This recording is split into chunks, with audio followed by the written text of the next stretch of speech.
जय भारती जय भारती, स्वर्ग ने थी जिस तपोवन की उतारी आरती। जय भारती जय भारती, ज्ञान रवि किरणे जहाँ योगस्थ शिव सा है हिमालय। कर रही झंकार पारा वार वीणा दिव्य। शत्रु को भी जो अमर गीता गिरा ललकारती। जय भारती जय भारती, स्वर्ग ने थी जिस तपोवन की उतारी आरती। जय भारती जय भारती।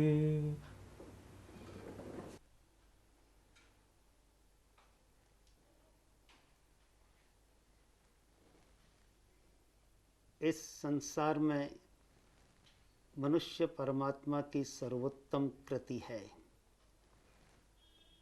ऐसा हमारे पूर्वजों ने हमें बताया है। हमें एक श्रेष्ठ कुल में जन्म मिला है, एक मनुष्य का समाज मिला है। समाज ने हमको चलना, बोलना, लिखना, पढ़ना सिखाया है। हमारी एक पहचान बनी है समाज के नाते। परंपरा से हमें ज्ञान भी प्राप्त हुआ है। इस सारे संसार को ईश्वर ने बनाया है।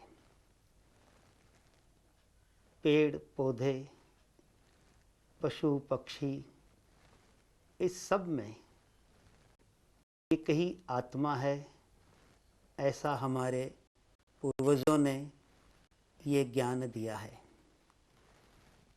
इसीलिए किसी के हर रूप की पूजा करते हैं। जल को देवता के रूप में, वायु को देवता के रूप में, अग्नि को देवता के रूप में, आकाश को देवता के रूप में, पृथ्वी को देवता के रूप में, इस प्रकार से पंच महाभूतों को हम भगवान का रूप मान करके उनकी पूजा करते हैं, उनकी रक्षा करते हैं। इसलिए हमारा जीवन प्रकृति से जुड़ा हुआ है। हमने कभी भी हरे वृक्ष को नहीं काटा, क्योंकि उसमें आत्मा है, ऐसा हमारा विश्वास है। पेड़ जब अंदर से सूख जाता है तभी हम उसको काटते हैं। यह ज्ञान हमें पूर्वजों ने दिया। केवल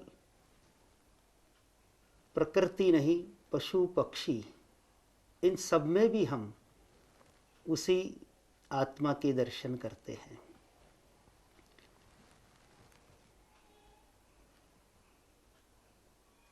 संपूर्ण मनुष्य समुदाय के साथ हम उसी एकात्मता की अनुभूति करते हैं।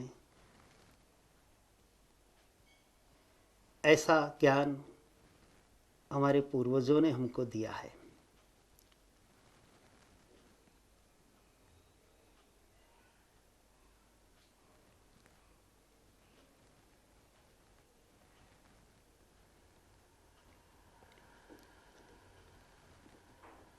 थोड़ा एक मिनट रोकिए।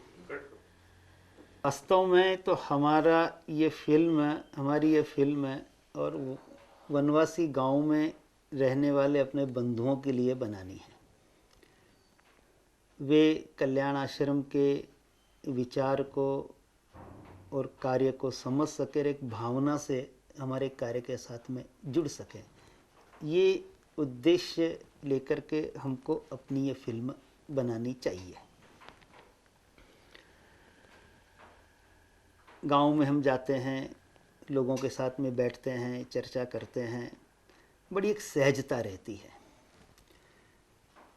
ऐसे ही राजस्थान का जब मैं प्रवास कर रहा था, लंबे समय के बाद में वहाँ जाना हुआ, मेरे सामने गांव से आए हुए अनेक भाई बहन बैठे हुए थे। मन के अंदर यही विचार आ रहा था कि एक लंबे समय से सबके साथ मिलने का अवसर मिला है।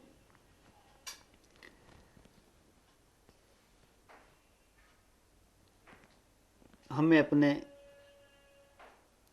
माता पिता ने जन्म दिया है, एक घर दिया है, जमीन दी है, गाय बैल बकरी भैंस ये भी दिए हैं। केवल इतना ही दिया क्या?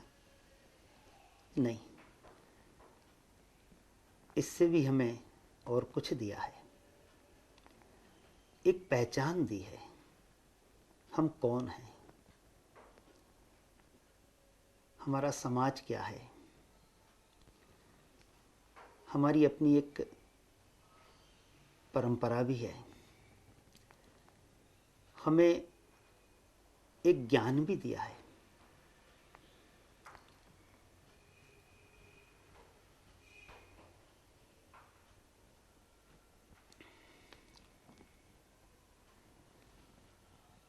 ये सारा संसार किसने बनाया? भगवान ने बनाया।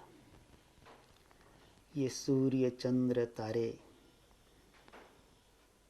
ये वनस्पति, ये सब भगवान की बनाई हुई है। ये ज्ञान हमको दिया। इन सबके साथ अपना बहुत गहरा संबंध है।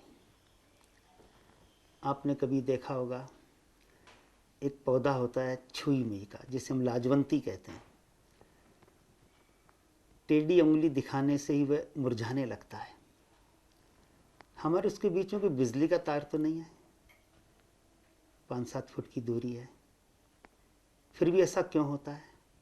एक पत्थर की ओर अगर हम उंगली दिखाएं, लोहे की ओर उंगली दिखाएं, तो लोहे और पत्थर के अंदर कोई प्रतिक्रिया नहीं होती, लेकिन एक वनस्पति में प्रतिक्रिया होती है।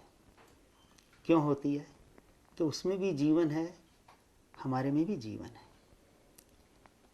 उंगली जब हम दिखाते हैं तो हमारे मन में क्रोध रहता है,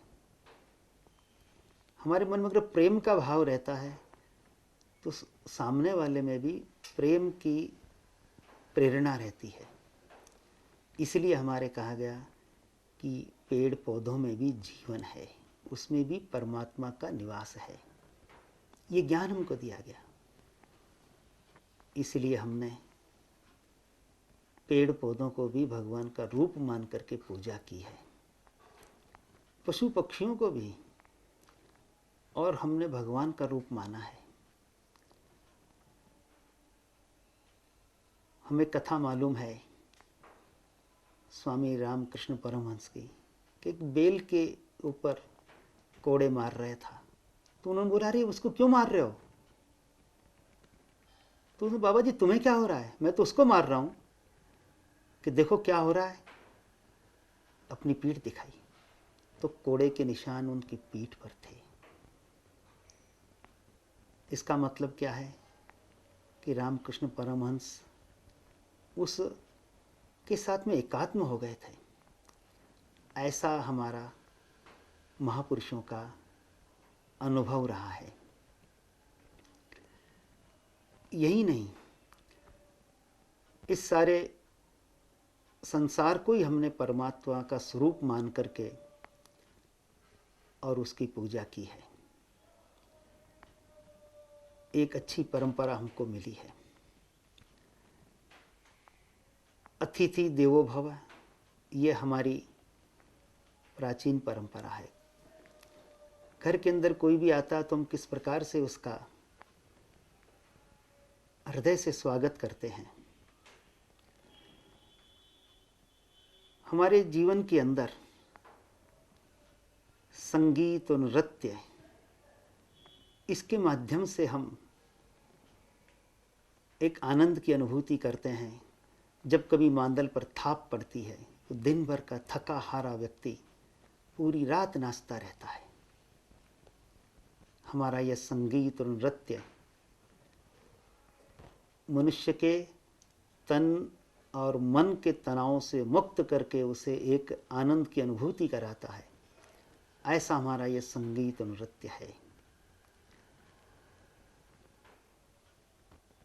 हमारी अपनी ये एक श्रेष्ठ परंपरा रही। इस धरती को हमने माँ के रूप में माना है। एक जन्म देने वाली माँ, एक गौ माँ, एक धरती माँ।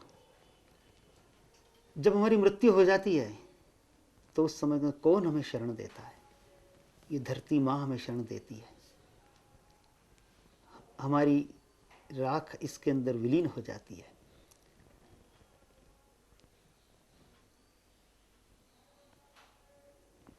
इस धरती के कण कण को हमने पवित्र माना है। नदियों को भी देवी मानकर पूजा की है, पर्वतों को भी देवता मानकर पूजा की है। इस धरती का कण कण हमारे लिए अत्यंत पवित्र है। इसलिए इस भूमि पर अनेक तीर्थ स्थान फैले हुए हैं जहाँ हम अपनी श्रद्धा और भक्ति जाकर के अर्पित करते हैं। अपने इस सांस्कृतिक पहचान को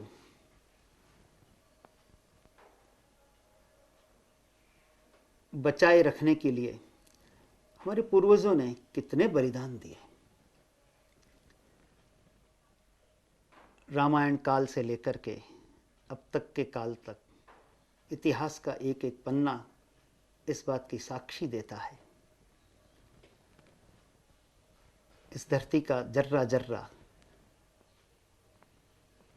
वनवासी वीरों की कहानियों को कहता है।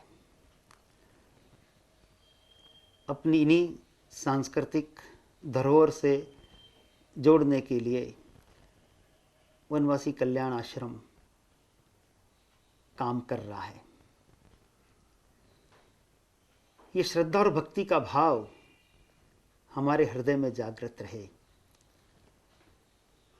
इसके लिए परंपरा से चले आ रहे हमारे सत्संग केंद्र, इसके अंदर सप्ताह में 15 दिन में गांव के लोग इकट्ठे होते हैं। अब हमारी प्राचीन परंपरा है। मनुष्य में और जानवर में क्या फर्क है? एक बुद्धि का फर्क है। मनुष्य अपनी बुद्धि से, विवेक से अपने कर्तव्य को समझता है। इसलिए हमारे पूर्वजों ने मनुष्य के अंदर के इस भगवान को जगाने के लिए, देवत्व को जगाने के लिए और ऐसे सत्संग की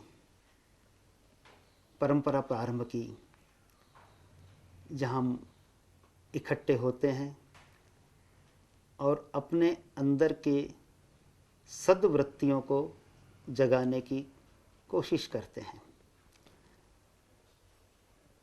अपनी अपनी श्रद्धाओं और आस्थाओं के अनुसार हम अपने श्रद्धा स्थानों पर जाते हैं। थोड़ा सा बंद करिए।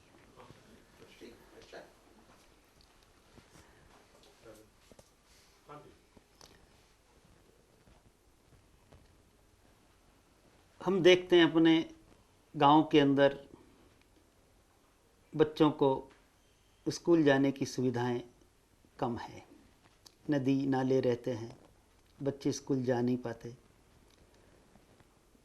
छोटे छोटे बालवाड़ी के द्वारा बच्चों को संस्कारित करने का एक प्रयास रहता है। मातृदेवो भव, पितृदेवो भव, आचार्य देवो भव, अतिथि देवो भव, राष्ट्र देवो भव। बालक प्रारंभ से ही इनके प्रति भक्ति की भावना उसके हृदय में आती है।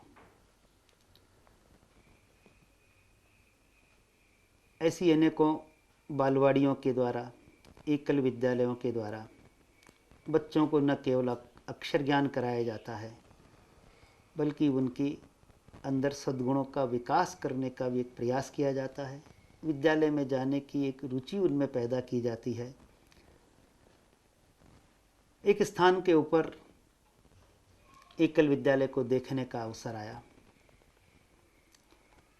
बच्चों से मैंने रामायण के बारे में प्रश्न पूछे। हनुमान जी लंका जा रहे थे तो रास्ता किसने रोका? एक बालक ने खड़े होकर के बोला, सुरसा ने रोका। मैंने पूछा आगे कैसे बढ़े? कि उसके मुंह में घुसे, कान में से निकल गए। बालक का उत्तर सही था। फिर मैंने अगला प्रश्न किया कि रावण ने सीता माता को कहाँ रखा? अशोक वाटिका में रखा। हनुमान जी ने अपना परिचय कैसे दिया? इस प्रश्न का उत्तर भी बालक ने ठीक दिया, आभूषण घेर कर दिया। अब इन बच्चों ने रामायण की सीरियल नहीं देखी थी, न उस आचार्य ने भी रामायण की सीरियल देखी, किंतु कहानियों के द्वारा, कथाओं के द्वारा भगवान राम के बारे में जो बताया गया वह इन बालकों को याद था। हमारे देश की ही परंपरा रही कि दादी माँ, नानी माँ बच्चों को कहानियों के द्वारा सहज रूप से अपने इतिहास की, धर्म की, संस्कृति की सारी बातें बताती थी। जीवन में क्या करना योग्य है, क्या करना अयोग्य है, इसके सहज संस्कार बालक के मन पर अंकित हो जाते थे। हमारे इन बालवाड़ियों में और एकल विद्यालयों में हम एक इसी प्रकार का प्रयास करते हैं।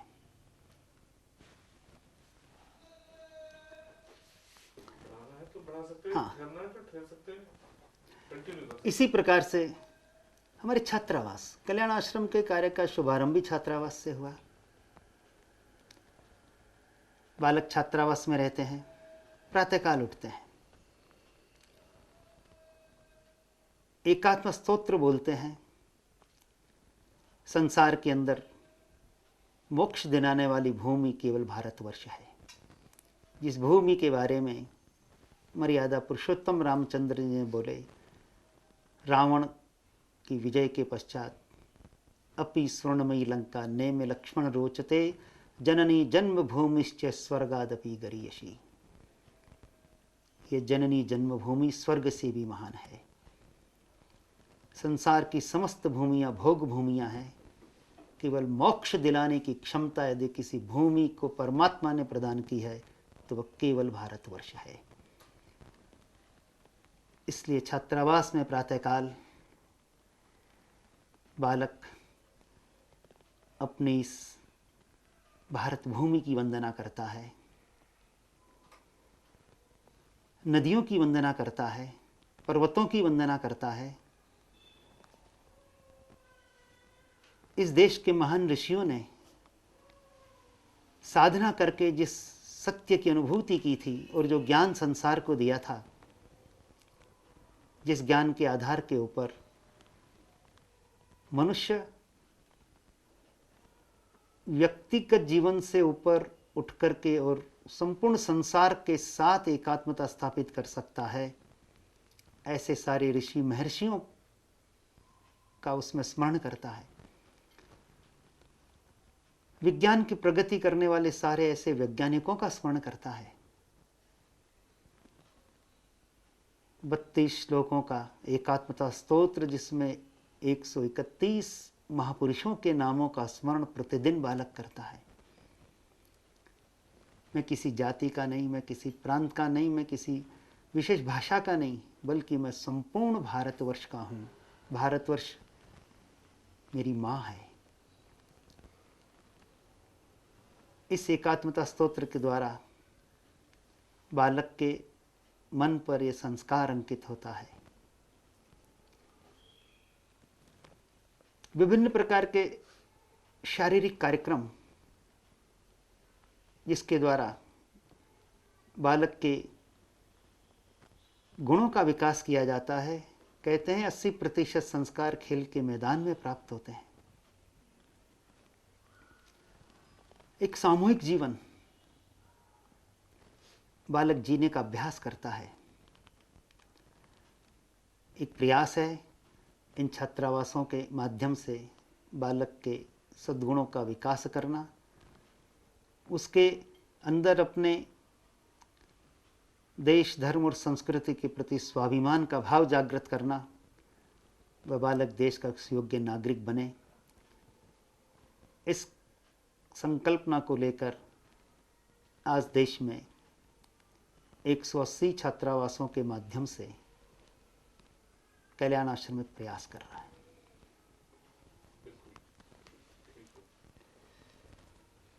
थोड़ा रोकिए, अब मैं ले लेता हूँ। हम देखते हैं वनवासी क्षेत्र के अंदर युवकों में बहुत टैलेंट है। एथलेटिक्स में वनवासी युवक बहुत आगे जा सकता है। स्वर्गीय अशोक जी साठे ने इस दिशा के अंदर प्रयत्न किया। खेल का मैदान एक ऐसा मैदान है जहाँ पर बच्चा जीवन संग्राम की तैयारी करता है। कहते 80% संस्कार खेल के मैदान में प्राप्त करता है। सब प्रकार के भेदों को व्यक्ति भूल जाता है। मैं गरीब हूँ, अमीर हूँ, झोंपड़ी में रहता हूँ कि महल में रहता हूँ, किसी विद्वान का पुत्र हूँ या किसी अज्ञानी का पुत्र हूँ। वह सिर्फ खेल का मैदान रहता है। रिश्ते नाते सब कुछ भूल करके व्यक्ति वहाँ पर उतरता है। किसके अंदर कैसा गुण है, किसका स्वभाव कैसा है, किसकी आदतें कैसी है, ये सब खेल के मैदान में ही पता चलती है। इसलिए खेल का मैदान एक बालक के विकास के लिए बहुत बड़ी भूमिका निभाता है। कल्याण आश्रम ने एकलव्य खेलकूद केंद्र के माध्यम से एक प्रयास किया। इस प्रकार के वनवासी युवकों को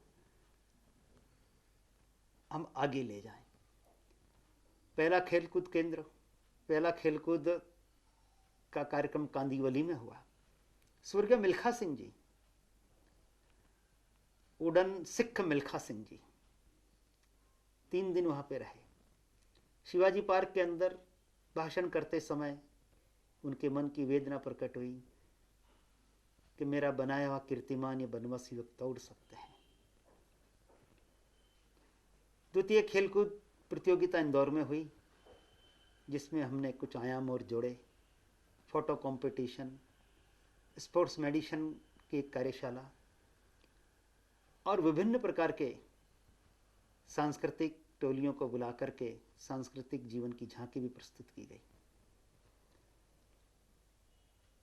तृतीय खेलकूद प्रतिस्पर्धा उदयपुर में हुई। उस समय में 1000 गांवों से 10,000 वनवासियों की शोभा यात्रा का एक अनुपम दृश्य वहाँ के नागरिकों ने देखा। चतुर्थ क्रीड़ा महोत्सव रांची में हुआ, जिसमें लगभग 40,000 वनवासी आसपास के गांवों से आए। खेलकूद स्पर्धाओं से लगभग 140 से भी ज़्यादा प्रतिभावान खिलाड़ी स्पोर्ट्स अथॉरिटी ऑफ इंडिया को हमने दिए। भारतीय तीरंदाजी संघ के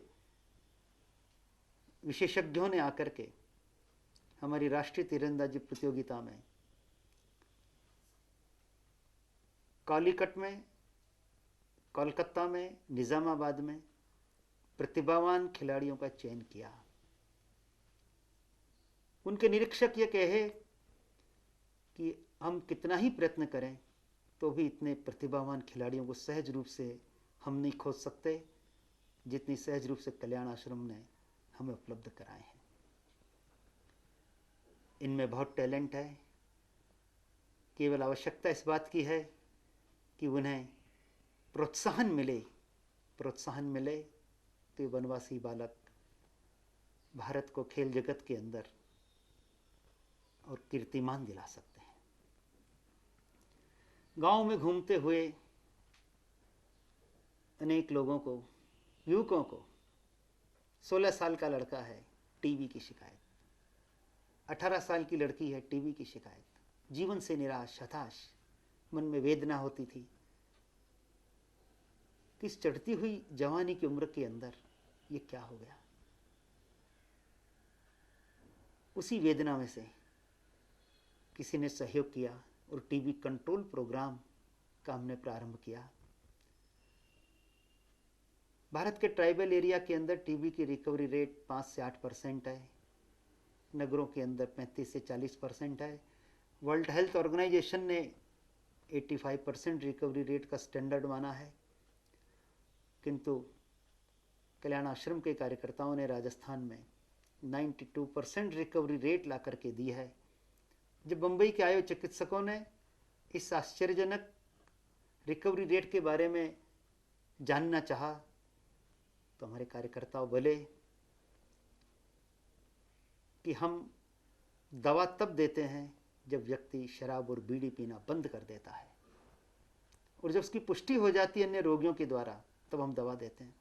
केवल दवा ही नहीं देते, दवा के साथ में उसे 500 कैलोरी प्रतिदिन मिले इतना न्यूट्रिशन देते हैं, और प्रति सप्ताह क्षेत्र में जाकर के दवा देते हैं।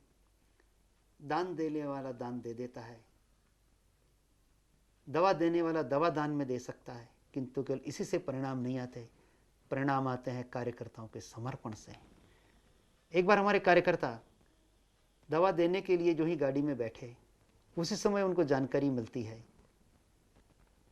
श्रीमान देवी शंकर जी पुरोहित की लड़की के ससुर का देहांत हो गया। अब आप विचार करिए, ऐसे समय में आदमी क्या करेगा। उन्होंने तुरंत सूचना दी कि मैं 4:30 बजे आऊँगा, इसके बाद दाह संस्कार करें, क्योंकि उनके पास में इतना समय नहीं था कि किसी और की व्यवस्था कर सके, और 200 पेशेंट 8 स्थानों के ऊपर उनके इंतजार कर रहे हैं। जब इस स्तर का डिवोशन रहता है तब जाकर के परिणाम आते हैं। ऐसे भी परिणाम आए कि 3 रोगियों के घर वालों ने ये बचेंगे नहीं, उनकी मृत्यु का भी इंतज़ाम करके रख दिया। ऐसे टाइम पर देवी शंकर जी गए कि इनको दवा तो दीजिए। 1.5 महीने बाद वे रोगी चलने लायक हो गए। अनेक पत्नियों को पति ने टीबी की शिकायत होने के कारण से छोड़ दिया, उनका इलाज करा करके वापस उनको समझा करके उन महिलाओं को उस घर के अंदर भेजा।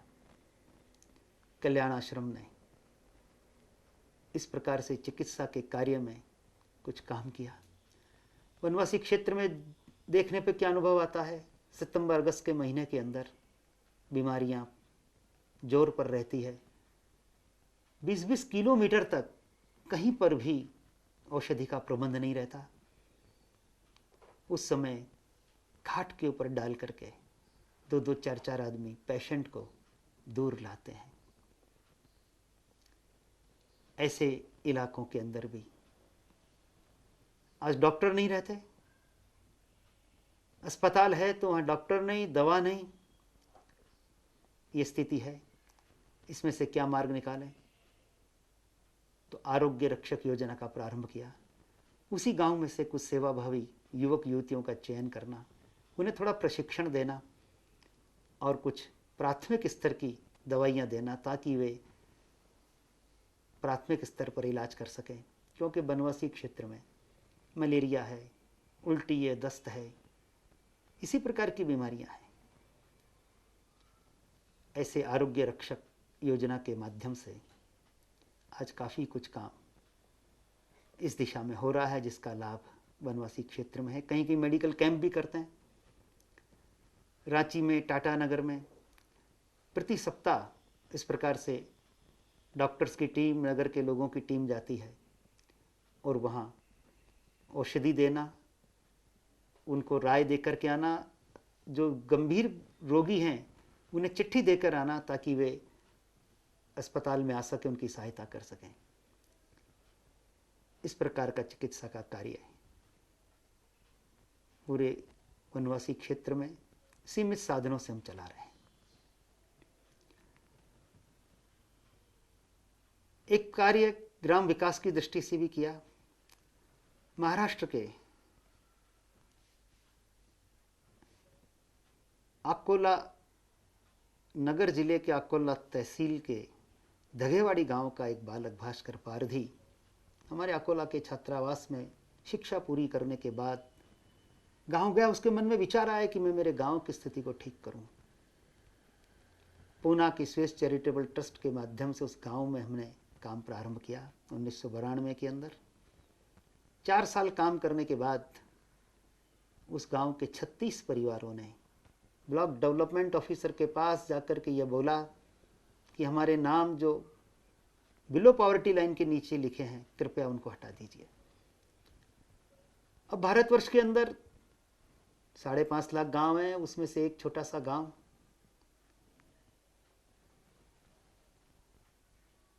1 अरब से भी अधिक की आबादी, जिसके अंदर केवल एक 56 घरों की बस्ती, यूँ देखे तो इसका कोई मूल्य ही नहीं है, कोई स्थान ही नहीं है।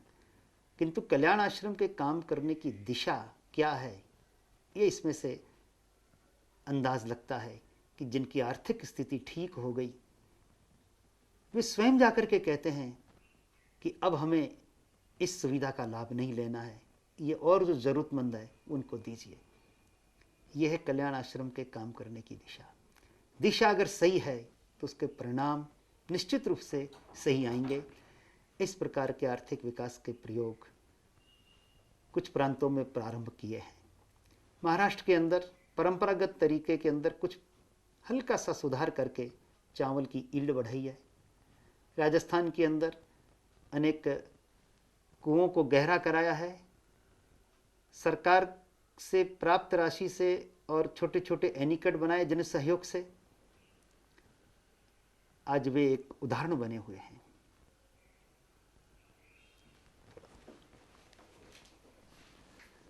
नगरों में और शहरों में अनेक बंधुओं से बात करते हुए विचित्र विचित्र अनुभव आए।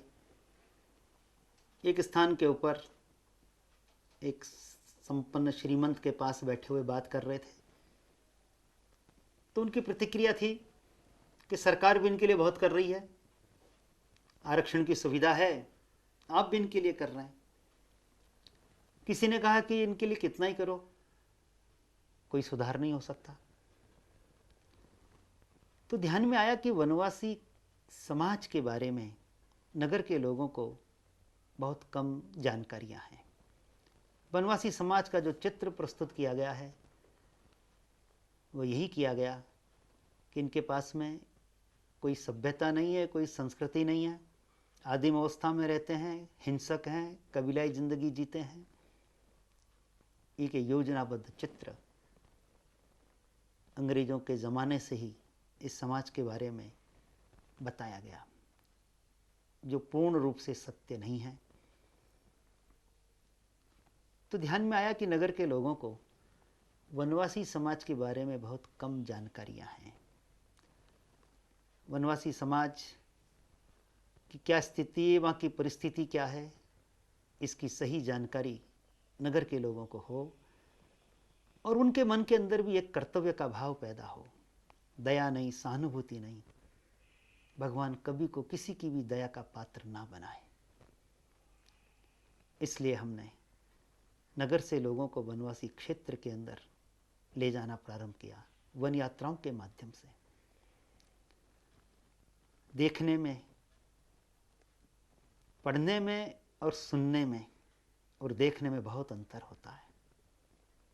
जो लोग वहाँ पर गए और वहाँ से आने के बाद उनकी अनुभूतियाँ बहुत अच्छी रहीं।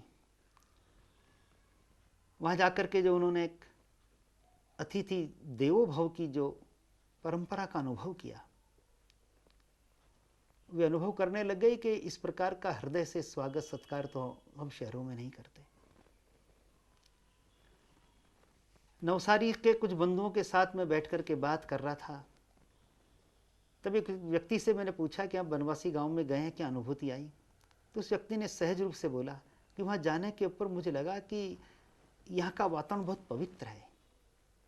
मैंने कहा आपने सही बोला कि वहाँ रहने वाले बंधुओं के हृदय के अंदर पवित्रता ही है, कपट और छल से वो बहुत दूर हैं। वहाँ जाने पर ध्यान में भी आता है कि आज भी 54 वर्ष की स्वतंत्रता के बाद भी पीने का शुद्ध जल नहीं है। 5-5, 6-6 किलोमीटर से दुष्काल के समय पानी लाना पड़ता है।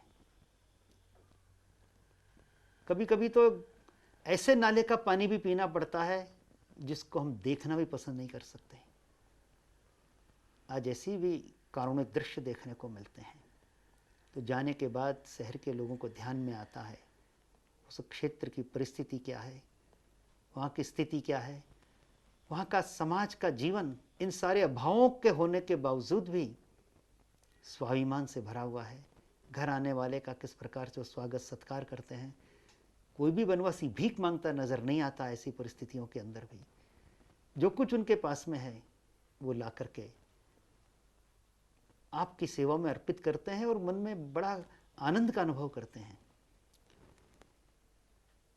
ऐसी वन यात्राओं से जाकर आने के बाद भारत के अनेक नगरों में, कलकत्ता में, नागपुर में, उदयपुर में, रांची में, जमशेदपुर में, गुवाहाटी में, रायपुर में, सब स्थानों पर नगर के लोग एक स्वस्थ दृष्टिकोण लेकर के आज काम में जुटे हैं। उनके मन में दया और सहानुभूति का भाव नहीं बल्कि कर्तव्य का भाव है। वनवासी कल्याण आश्रम नगरवासी और शहरवासी और वनवासी इनके बीच में इसी प्रकार की एक अनुभूति कराने का प्रयत्न कर रहा है कि हम सब एक संस्कृति के अनुयायी हैं, हमारी परंपरा एक है। खेलकूद का हो गया, ग्राम विकास का हो गया, वो सारा हो गया। ग्राम विकास का हो गया, सब छात्रावास का हो गया, चिकित्सा का हो गया, वो विद्यालय में आ गया।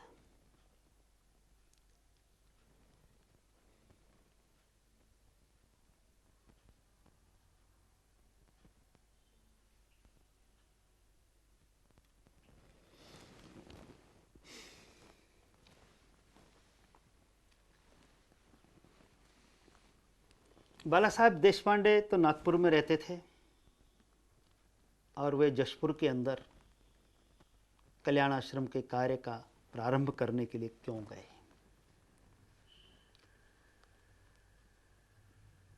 छात्रावास और स्कूल चलाना ही था तो वे नागपुर में भी चला सकते थे। क्या नागपुर के अंदर वनवासी नहीं रहते? लेकिन उन्होंने वहां प्रारंभ नहीं किया, उन्होंने जशपुर में जाकर प्रारंभ किया। ये क्यों किया? इस क्यों का उत्तर हमें जानना चाहिए।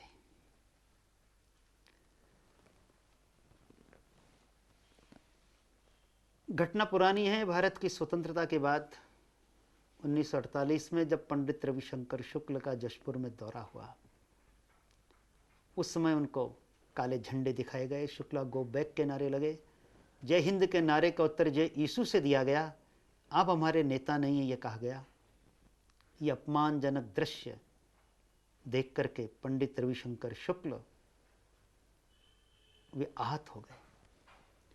उन्होंने आकर के इसकी चर्चा ठक्कर बापा से की। महात्मा गांधी के दाहिने हाथ, वनवासी क्षेत्र में जिन्होंने कार्य प्रारंभ किया, एक योग्य चिकित्सक की तरह उन्होंने इस समस्या का कारण और उसका निदान भी बता दिया कि वनवासी क्षेत्र के अंदर किसी राष्ट्रवादी विचारों की संस्था का न होना इस परिस्थिति का कारण है।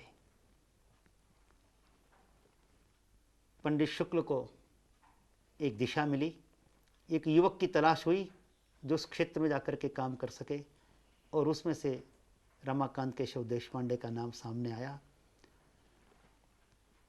संघ के स्वयंसेवक पूजनीय डॉक्टर जी से सुपरिचित, 14 वर्ष की आयु में जिन्होंने विवेकानंद का साहित्य पढ़ लिया, एक आध्यात्मिक अभिरुचि के व्यक्ति, जब उनके सामने प्रस्ताव किया गया तो वे बड़े प्रसन्न हुए।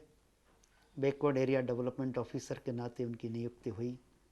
वे जशपुर गए और जशपुर में जाकर उन्होंने 107 विद्यालय प्रारंभ किए। और 1 वर्ष बाद पंडित रविशंकर शुक्ल जब वहाँ पर पुनः आए, ठक्कर बापा वहाँ पर आए, ये ओमिट करना पड़ेगा, तो उनका फूलों से स्वागत हुआ। जय हिंद के नारे का उत्तर जय यीशु से दिया गया। ठक्कर बापा आए, देखकर बड़े प्रसन्न हुए। लेकिन सरकारी तंत्र में अड़चने आने के कारण से और देश पांडे जी ने त्यागपत्र दिया। नागपुर गए, संघ के द्वितीय सरसंघचालक श्री गुरुजी से उन्होंने परामर्श किया और वहाँ की स्थिति को बताया कि देश तो स्वतंत्र हो गया, पर स्वतंत्रता की अनुभूति वहाँ के लोगों को नहीं आई। आज भी वहाँ पर पादरी का राज्य चलता है। भारत की स्वतंत्रता की खुशी न होना ये एक बहुत बड़ा गंभीर खतरा है। वनवासी क्षेत्र के अंदर इसके चिन्ह दिखाई देने लग गए। नागालैंड के अंदर तिरंगा झंडा नहीं फहराने दिया गया। तो वनवासी क्षेत्र में ये जो मतांतरण हो रहा है, ये राष्ट्र के लिए गंभीर चुनौती बन सकता है। इस खतरे को उसी समय में भांप लिया गया था और कल्याण आश्रम के कार्य की योजना इसीलिए हुई। बाला साहब देशपांडे जब गांव में घूमते थे तो अनेक वनवासी उनसे प्रश्न करते थे, क्या देशपांडे जी, हमारा कोई धर्मगुरु हमारे बीच में नहीं आएगा? क्योंकि वहां चारों तरफ पादरी घूमते थे और ईसाई बने हुए वनवासी उनका स्वागत करते थे।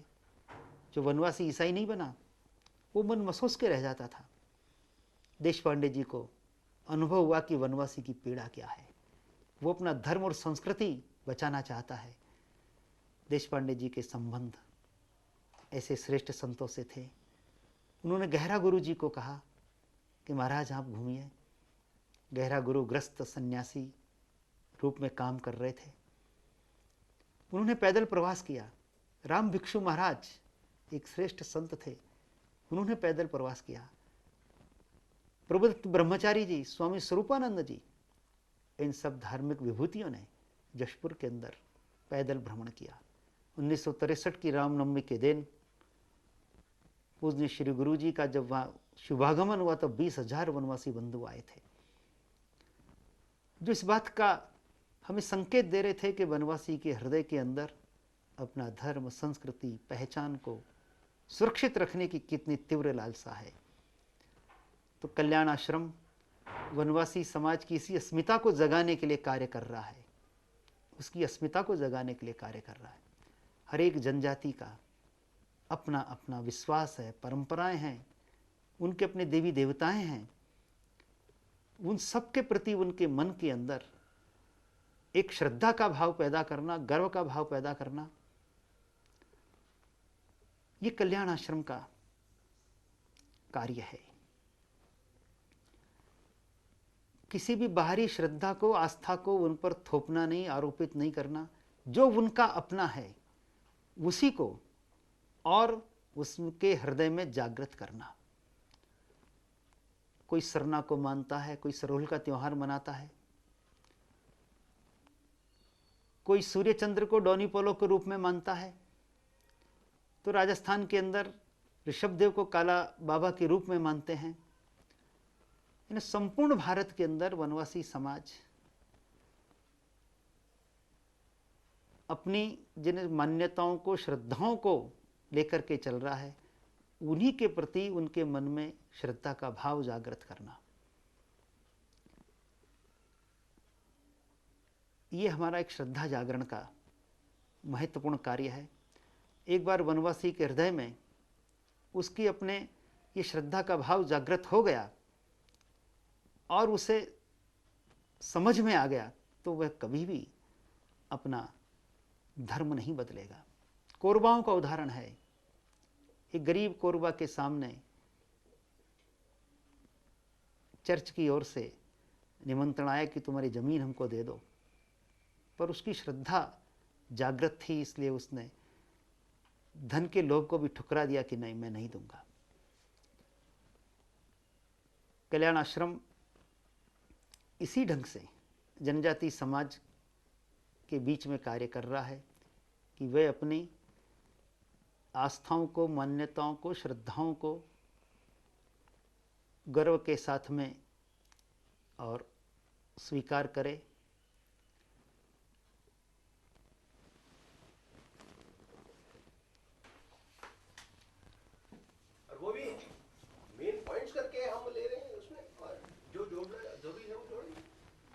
ठीक है, मैं उसी को लेके बताता हूँ, उसी एक मुद्दे को लेकर के ही बताऊंगा।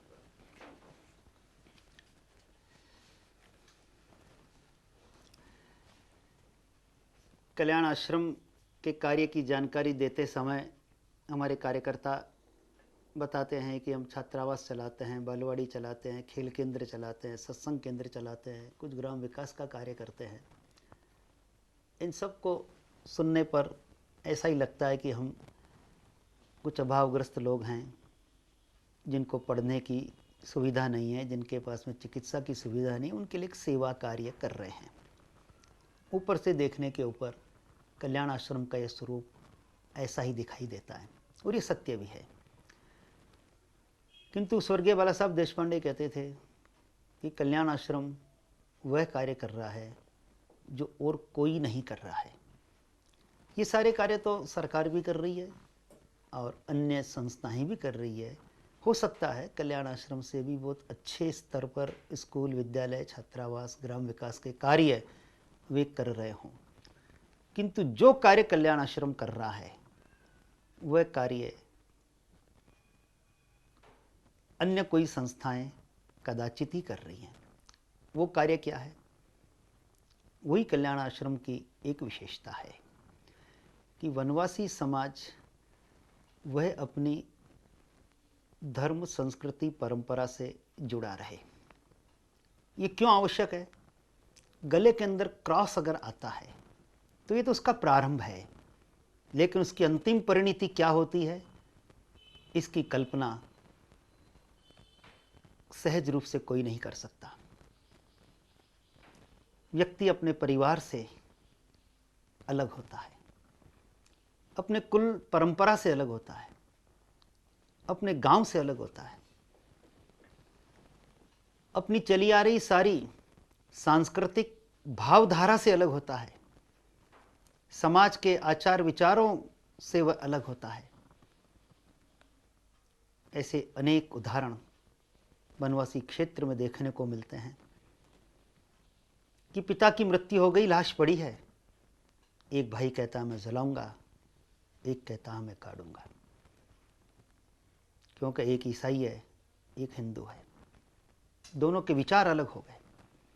वनवासी समाज के अंदर ग्राम देवता की पूजा की जाती है। मतांतरित होने के बाद के अंदर व्यक्ति कहता कि मैं इसको नहीं मानता। वनवासी क्षेत्र के अंदर परंपरा है, कुछ विशिष्ट दिनों के अंदर खेती में हल नहीं चलाते हैं, वो रज पर्व कहलाता है। किंतु ईसाई बनने के बाद में कहता है कि मैं इसको नहीं मानता, हम हल चलाएंगे। वनवासी समाज में, भारत के किसी भी समाज में एक ही क्लान के अंदर शादी नहीं होती, किंतु ईसाई बनने के बाद में वो एक ही क्लान में शादी कर सकते हैं। एक गांव के अंदर हमारे नवसारी के कुछ लोग गए, रक्षाबंधन का दिन था। उस व्यक्ति ने कहा कि भाई मैं तुम्हारे राखी बांधने आया हूं। उस वनवासी के चेहरे पर कोई खुशी नहीं थी। इसको बड़ा आश्चर्य हुआ कि मैं इतनी दूर से चलकर आपके राखी बांधने आया हूं, आपके खुशी क्यों नहीं है? उनका कि मेरी 4 बहनें हैं, पास में ही रहती हैं, मैं सवेरे से उनका इंतज़ार कर रहा हूँ, वो राखी बांधने नहीं आई, और आप 120 किलोमीटर से चल कर के राखी बांधने आ गए। मैंने कारण जानना चाहा तो बोले हम ईसाई हो गई हैं, हम राखी बांधने नहीं आएंगे। मैं ये नहीं समझ पा रहा हूँ कि ईसाई बन जाने के बाद में ये अंतर क्यों आ जाता है, एक हमारी चली आ रही परंपरा से अपना नाता क्यों तोड़ लेते हैं।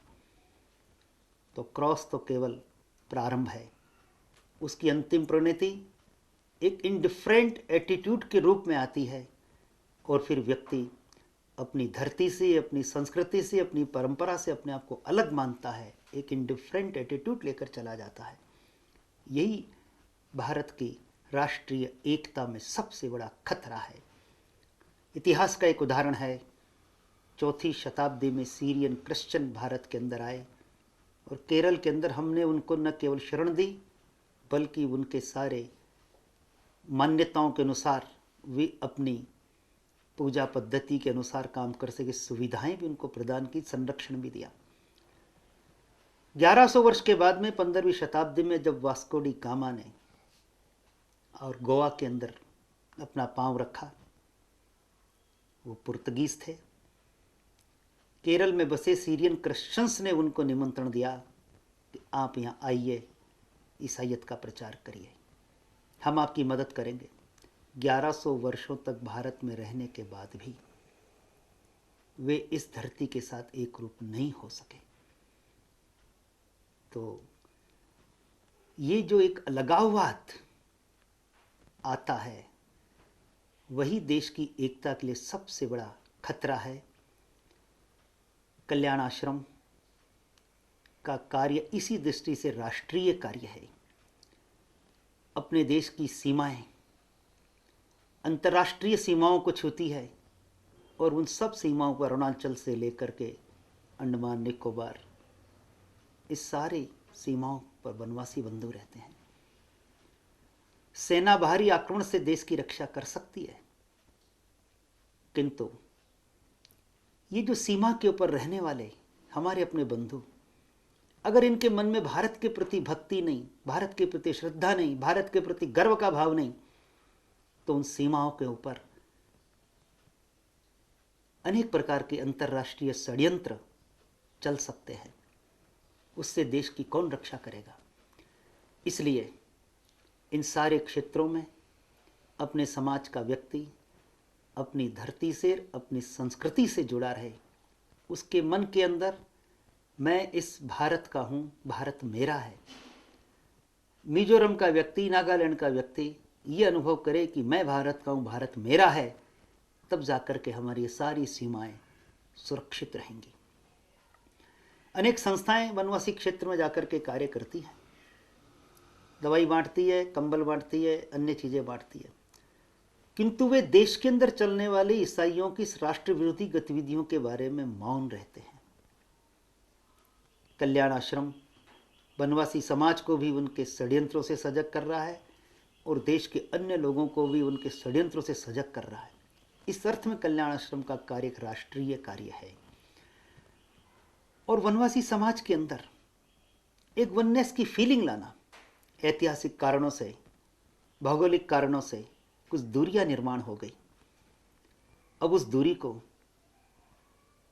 हम कानून बना करके दूर नहीं कर सकते, हम साहित्य लिख करके दूर नहीं कर सकते। उस वननेस की फीलिंग को लाने के लिए तो हमको वनवासी क्षेत्र में जाना पड़ेगा। उसके लिए बुद्धि की जरूरत नहीं है, उसके लिए हृदय की जरूरत पड़ती है। एक प्रेम भरा हृदय लेकर के, ये बंधु मेरा अपना है, ये भाव लेकर के जब हम जाएंगे तब वह हमारे साथ जुड़ जाएगा। कल्याण आश्रम केवल एक सेवा करने वाली संस्था नहीं है, कल्याण आश्रम केवल एक एनजीओ नहीं है, कल्याण आश्रम लोगों के दिलों को जोड़ने वाला इस सदी का एक बहुत बड़ा भाव जागरण का आंदोलन है, जिसका एक ही उद्देश्य है, संस्कृति सबकी एक चिरंतन, खून रगों में हिंदू है, विराट सागर समाज अपना, हम सब इसके बिंदु हैं, हम सब इसके बिंदु हैं, इसकी अनुभूति सबको कराना। वनवासी भी भारत को समर्थ बनाने के अंदर सभी देशवासियों के साथ में कंधा से कंधा मिलाकर के काम कर सके। भारत को राष्ट्रीय दृष्टि से संगठित, सुरक्षित रखना केवल भारत की आवश्यकता नहीं है, ये संपूर्ण विश्व की आवश्यकता है। आज विश्व जिस कगार पर पहुंच गया है, संपूर्ण विश्व को, मानवता को अगर बचाना है तो वह तत्वज्ञान व भाव जगत आज भारत के पास में है। इसलिए आज भारत को अखंडित रहना है, संगठित रहना है, सशक्त रहना है और भारतीय समाज को ये सोचना है, यह विचार करना है कि अतीत में हम जगत गुरु थे, भारत महान था, किंतु आज हम कहाँ हैं। उन सारे जीवन मूल्यों को हमें अपने जीवन में उतारना होगा। तब जाकर के आज संसार जो भारत की ओर देख रहा है, भारतीय परिवारों में आने पर उन्हें अनुभूति हो कि हाँ, इन परिवारों के अंदर इसी प्रकार के संस्कार भरा जीवन है, तब संसार अपने भारतीय तत्वज्ञान को स्वीकार करेगा और हमारा तत्वज्ञान जो स्ट्रगल फॉर एग्जिस्टेंस में विश्वास नहीं करता, जीवो जीवस्य जीवनम में विश्वास करता है। हमारा तत्वज्ञान हमें सिखाता है कि साल्वेशन पाने का केवल एक ही मार्ग नहीं है, हर व्यक्ति अपनी अपनी रुचि, प्रकृति, संस्कृति के अनुसार उस परमात्मा को पा सकता है। एक पहाड़ की चोटी पर पहुंचने के अनेक मार्ग होते हैं, केवल एक ही मार्ग नहीं होता। तो ये दोनों बातें कि किसी भी मार्ग से साल्वेशन पाया जा सकता है और इस संपूर्ण सृष्टि के अंदर एक ही परम शक्ति विद्यमान है, उसकी अनुभूति कराना, यही सारे विश्व के मानव समुदायों के अंदर प्रेम और आत्मीयता का भाव निर्माण कर सकती है। और तीसरी जो महत्वपूर्ण बात है कि ये प्रकृति ईश्वर की प्रदत्त है। प्रकृति की हर चीज़ को हम अपनी न्यूनतम आवश्यकताओं की पूर्ति के लिए उपयोग में लें। आज जो एक प्रकृति को जीतने की महत्वाकांक्षा पाश्चिमात्य विचारधारा के कारण से पैदा हुई है, उसने सारे प्राकृतिक संतुलन को बिगाड़ दिया है। उसी कारण आज इन 100 वर्षों में प्राकृतिक संसाधनों का जो दुरुपयोग हुआ है वो पिछले लाखों वर्षों में नहीं हुआ। तो भारत का ये चिंतन संपूर्ण विश्व को बचा सकता है। इसलिए भारत को संगठित, समर्थ, शक्तिशाली होना केवल भारत की आवश्यकता नहीं है, ये विश्व की आवश्यकता है।